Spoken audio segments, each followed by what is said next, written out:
Okay, Tanisha, are you there? I am here. Okay. LJ, are you gonna keep your thing on? Your lanyard? This? Yeah. Alrighty.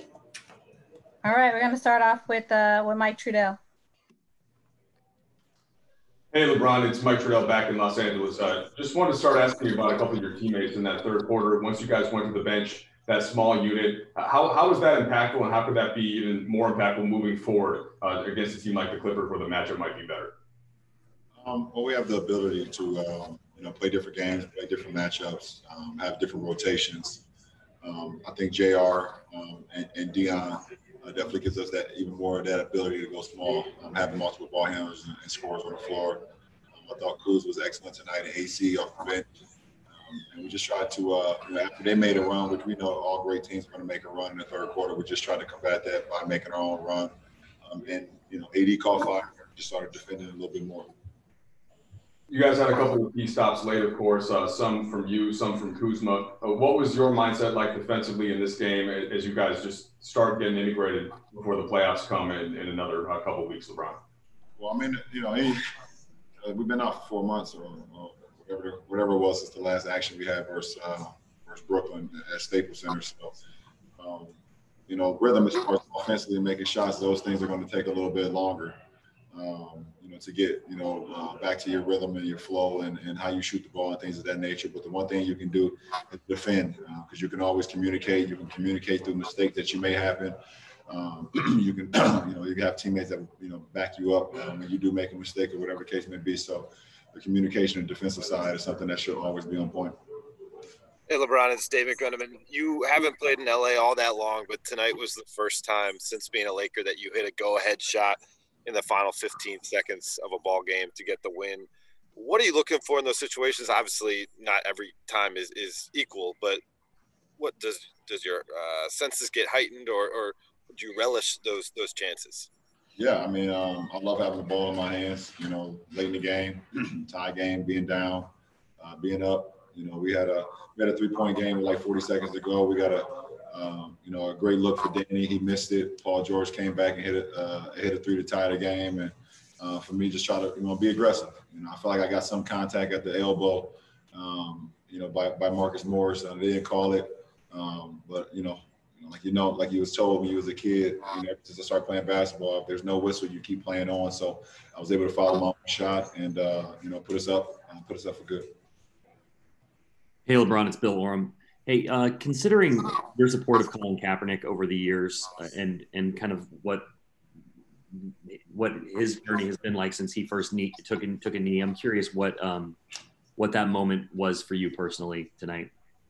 I hope we made Cap proud. I hope we continue to make Cap proud. Every single day. I hope I make him proud on how I live my life, not only out on the basketball floor, but off the floor. I've been one to always speak out about things that I feel like that's unjust or unjust, or I always, if I'm educated on things, I always, go about it that way. So, Cat was someone who stood up when times wasn't comfortable, or people didn't understand. People refused to listen to what he was saying. If you go back and look at any of his post-game interviews when he was talking about why he was kneeling, it had absolutely nothing to do about the flag. It had absolutely nothing to do about the soldiers, that the men and women that keep our land free. He explained that, and the ears were closed. People never listened. They refused to listen, and I did, and a lot of my people, in the Black community did listen. And we just thank him for sacrificing, everything that he did to put us in the position today. Even years later, to be able to have that moment like we had tonight. Allie. Yep, thank you, Tanisha. Tanya?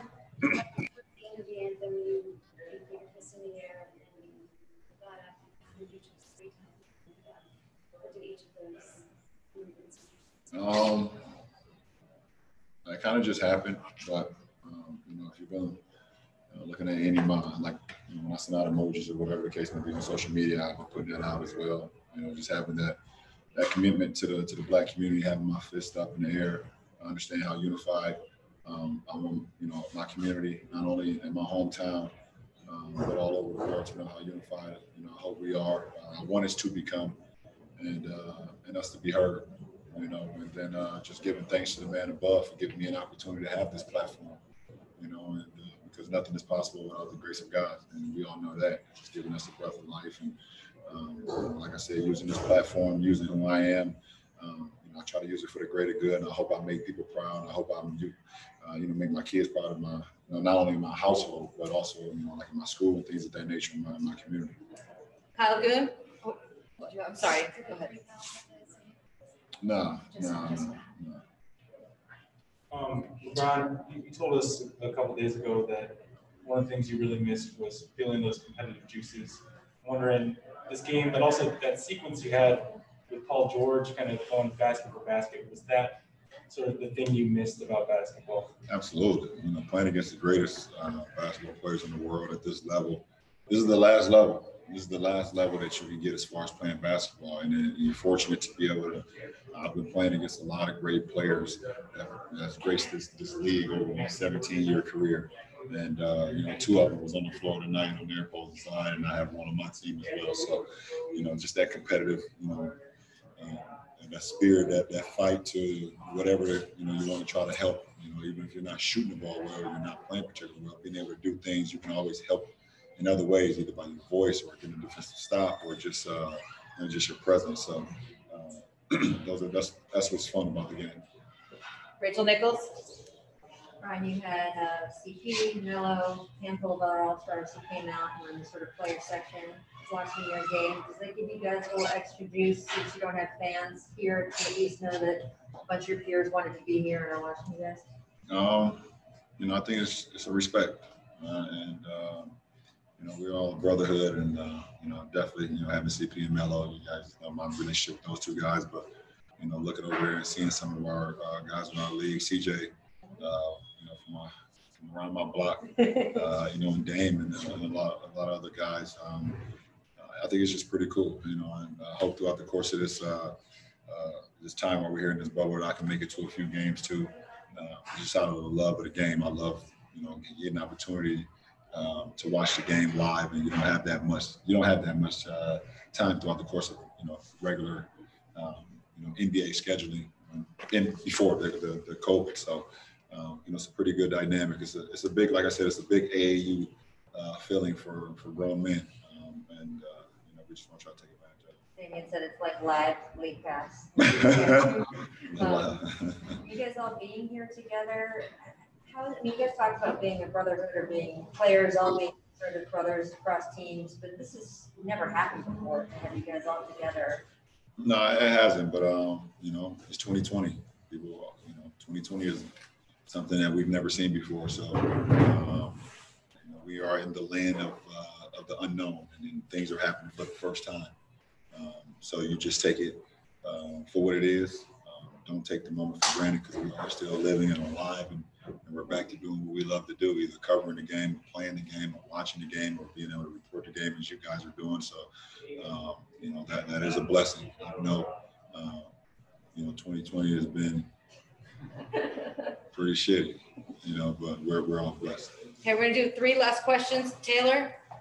Obviously very important and historic moment pre-game. There's, of course, going to be some people that see that and say they shouldn't have done that, or I'm done with the NBA. So I want to give you a chance to speak directly to those people. What would your response be to that? You really don't have a response, because no matter what you do in life, there's always going to be people that won't agree with whatever you do. You can go to a fast food restaurant, and you can go to the drive-thru, and they're going to say, well, you didn't walk in and get your food. It doesn't. You can wear black, and they're going to say, why didn't you wear white? So no matter what you do in life, you're always going to have people that will try to pick apart whatever you do. But if you're passionate and you're true and you're authentic to whatever your cause is, then it doesn't matter. It doesn't matter. And for me, you guys should know me. I can care less about the naysayers. I've been hearing it for too long, and I've been done about caring about that. Is that all right? Yep, we have 2 more. So Joe, and then Bill Plaschke will be your last one. No problem. Joe Gordon? Yeah, you were talking earlier about Collins, and if you go all the way back to 17, yes, you have definitely always supported what he was doing. At the time when you were asked, you said that I didn't personally want to kneel. And so I just wondering about your evolution on that specific thing, because you don't necessarily do things just as everybody else. Yeah, I don't think at that point in time I wasn't fully educated. Strengthening the mind, reading, listening, getting as educated as I can be on any situation, on anything that's going on.